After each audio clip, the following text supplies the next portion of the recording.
nombre Mariñán le venía bien. Era un sacerdote alto, delgado, fanático, apasionado, pero recto.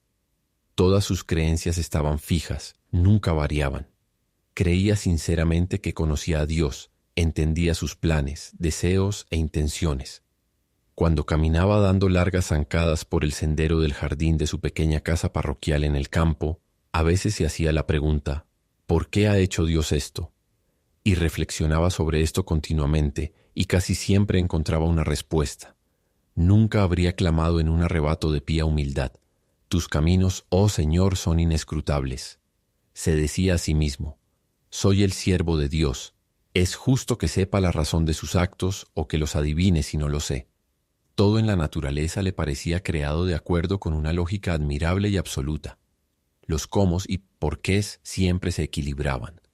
El amanecer se daba para hacer nuestro despertar agradable, los días para madurar la cosecha, las lluvias para humedecerla, las tardes para prepararse para el sueño y las noches oscuras para dormir.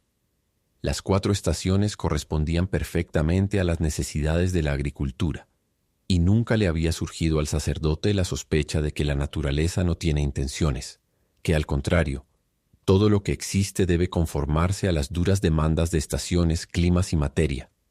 Pero ni los misterios sobre la razón de la existencia humana, ni los enigmas de los planetas y el firmamento le causaban tanta intriga y molestia como un tema en particular: la mujer.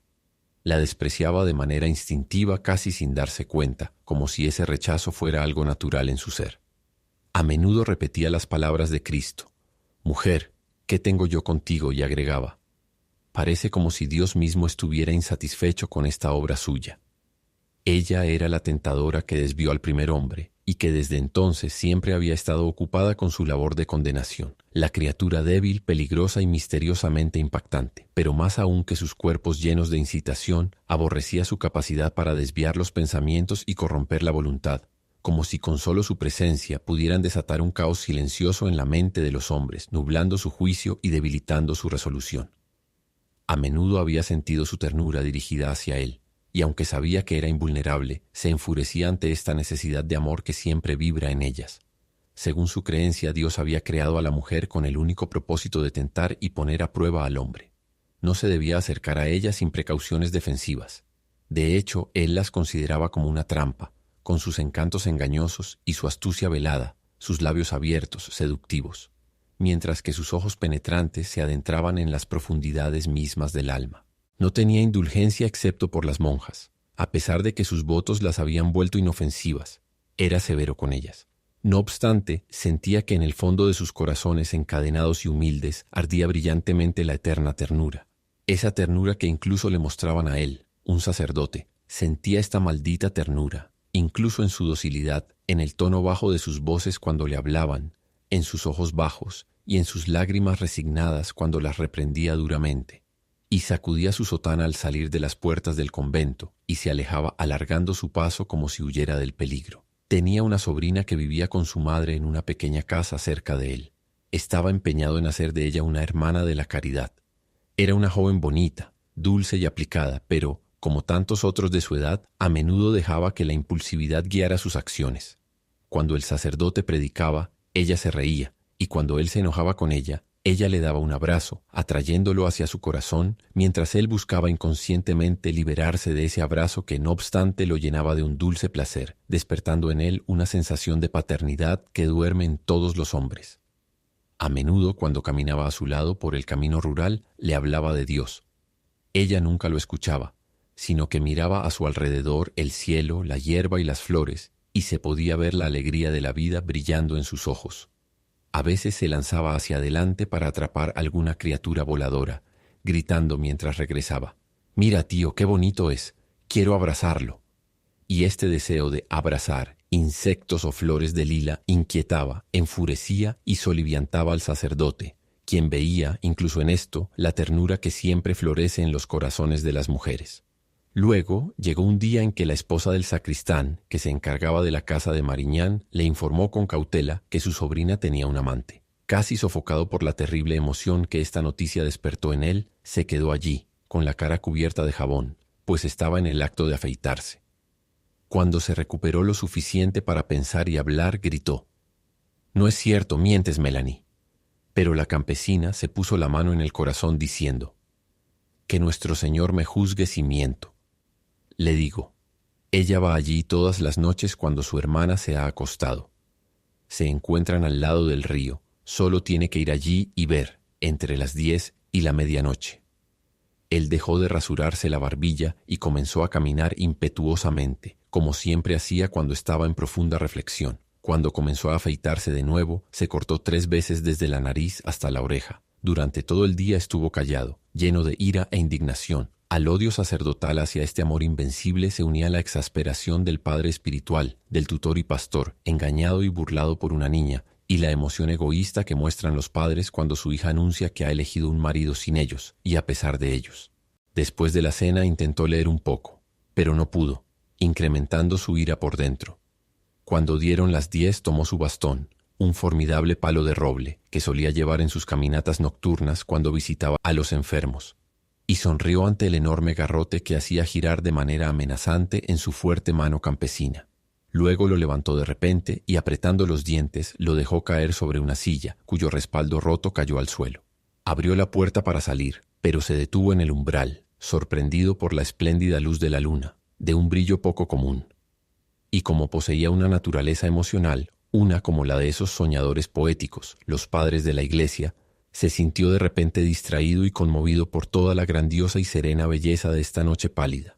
En su pequeño jardín, todo bañado en suave luz, sus árboles frutales en fila proyectaban en el suelo la sombra de sus esbeltas ramas, apenas llenas de hojas, mientras el gigante de madreselva, aferrado a la pared de su casa, exhalaba una deliciosa dulzura, llenando la cálida atmósfera iluminada por la luna con una especie de alma perfumada. Comenzó a dar largas bocanadas, bebiendo el aire como beben los borrachos el vino, y caminó lentamente, encantado, maravillado, casi olvidándose de su sobrina. Tan pronto como salió del jardín, se detuvo para contemplar la llanura toda inundada con la acariciante luz, bañada en ese encanto tierno y languideciente de noches serenas. A cada momento se oía la corta nota metálica del grillo, y lejanos los ruiseñores sacudían sus notas dispersas. Su música ligera y vibrante que induce al ensueño sin pensar, una música hecha para besos, para la seducción de la luz de la luna. El sacerdote siguió caminando, su corazón desfalleciente, aunque no sabía por qué. Se sentía debilitado, de repente exhausto. Quería sentarse, descansar allí, pensar, admirar a Dios en sus obras.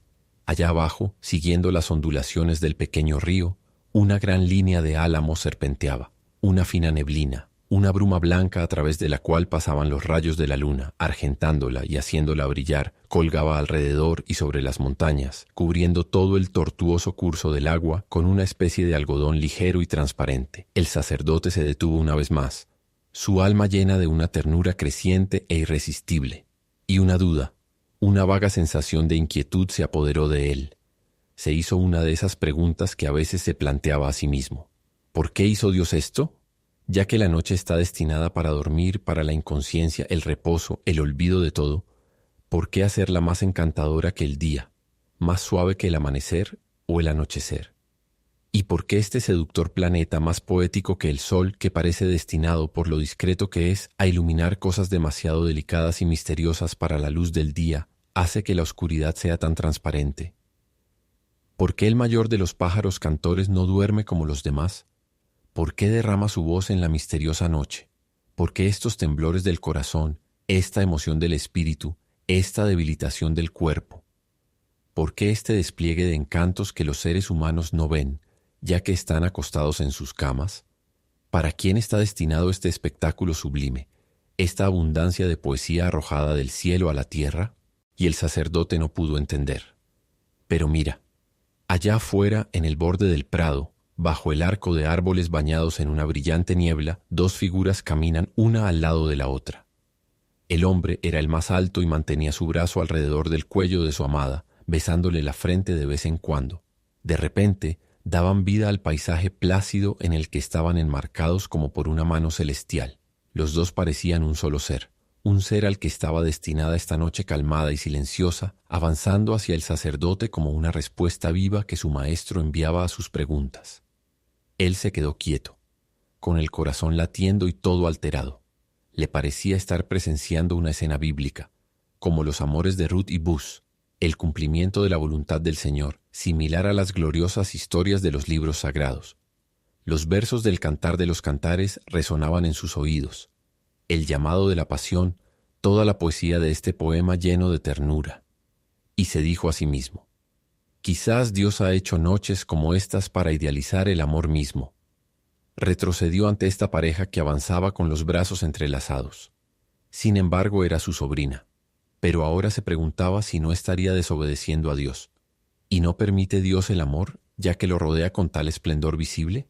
Regresó meditando, casi avergonzado, como si hubiera invadido un templo en el que no tenía derecho a entrar. El fin.